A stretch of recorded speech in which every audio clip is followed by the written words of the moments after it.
Just imagine, Max Verstappen, Red Bull's dominant driver, wearing Mercedes' silver racing suit. Sounds crazy? Well, it might not be as absurd as you think. In recent months, a series of events and statements have fueled rumors that the three-time world champion might be eyeing a change. Today, we're diving deep into this theory that's shaking up the paddock.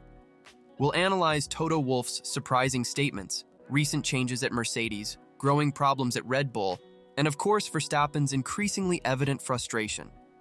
Are we about to witness one of the biggest transfers in F1 history, or is this all just overblown speculation? Don't forget to subscribe to the channel and turn on notifications.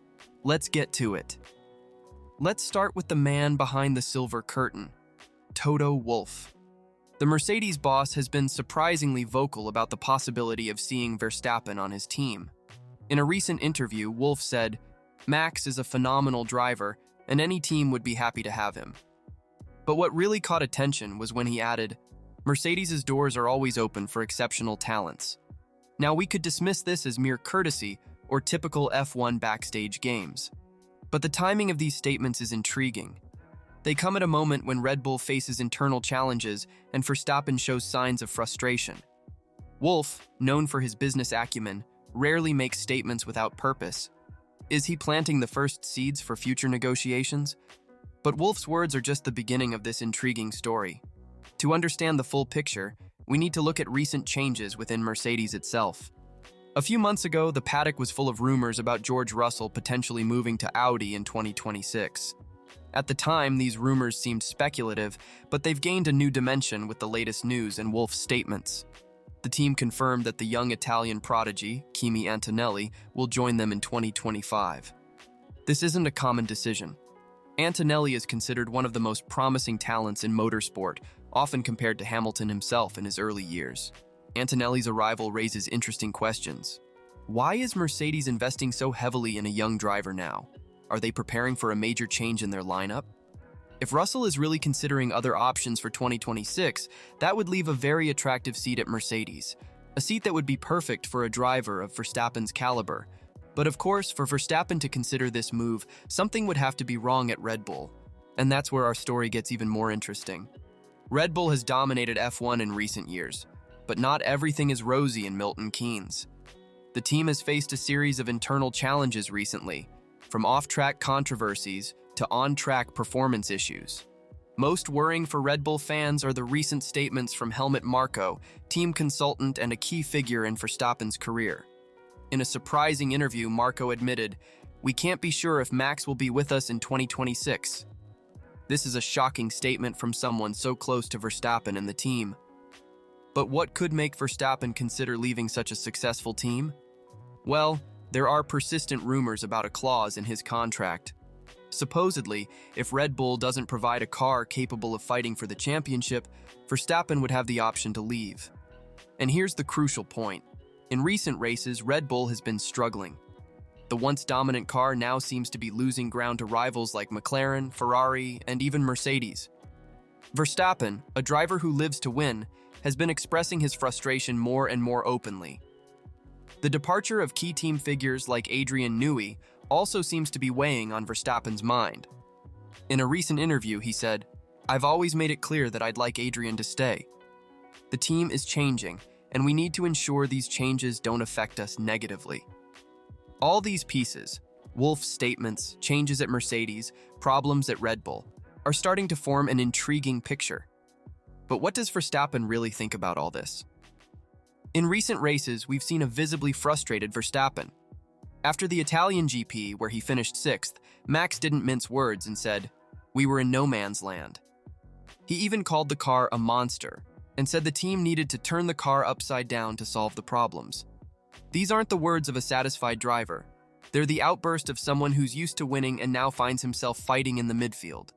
And it doesn't stop there. Verstappen has been increasingly vocal about the team's problems.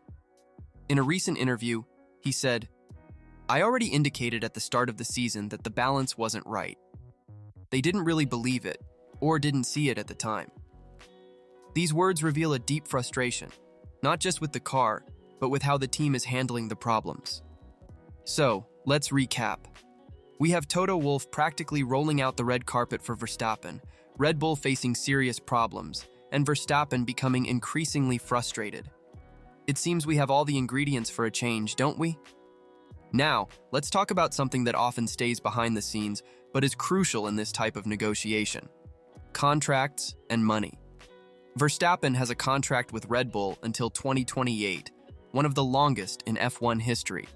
Breaking this contract would not be a simple or cheap task. We're talking about millions of euros in potential termination fees.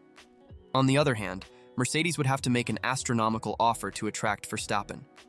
Let's not forget that he is currently the highest paid driver in F1 with an estimated salary of over 40 million euros per year. But it's not just about the salary.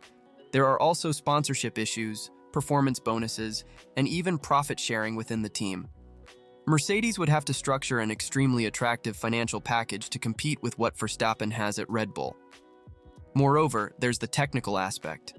Verstappen would likely demand guarantees about the competitiveness of the Mercedes car, especially considering the new 2026 regulations. This could include performance clauses in the contract, giving Verstappen the option to leave if the car doesn't meet certain objectives. In short, if this transfer actually happens, it won't just be a matter of Verstappen changing racing suits. It will be a complex negotiation, involving lawyers, accountants, and a lot of zeros on the checks. If Verstappen really switched from Red Bull to Mercedes in 2026, we'd be looking at one of the biggest transfers in recent times, along with Hamilton going to Ferrari. The impact would be felt across the grid. For Mercedes, it would be a masterstroke, and they would also significantly weaken their main rival. Imagine a driver lineup with Verstappen and young Antonelli. It would be a perfect mix of experience and potential. For Red Bull, on the other hand, it would be a devastating blow. Verstappen has been the heart and soul of the team in recent years. Losing him would not only affect their performance on the tracks, but could also have a significant impact on their development program and even their commercial partnerships. And for F1 as a whole? Well, we could see a significant shift in the balance of power. Red Bull's dominance could come to an end, making room for fiercer battles for the championship. Not to mention the frenzy such a move would cause among fans and media. So, what can we conclude from all of this? Well, Verstappen still has a contract with Red Bull until 2028, and the team will certainly do everything possible to keep him. However, the signs are there. Verstappen's frustration is palpable, Red Bull's problems are real, and Mercedes seems to be strategically positioning itself for the future. If Red Bull can't reverse its current downward trend, and if Mercedes offers a convincing project for 2026 when the new regulations come into effect, well, let's say anything is possible. What do you think? Is Verstappen at Mercedes in 2026 a real possibility or just an impossible dream? Leave your opinion in the comments and let's continue this discussion. Don't forget to like and subscribe to the channel for more analyses of the F1 world. Until next time.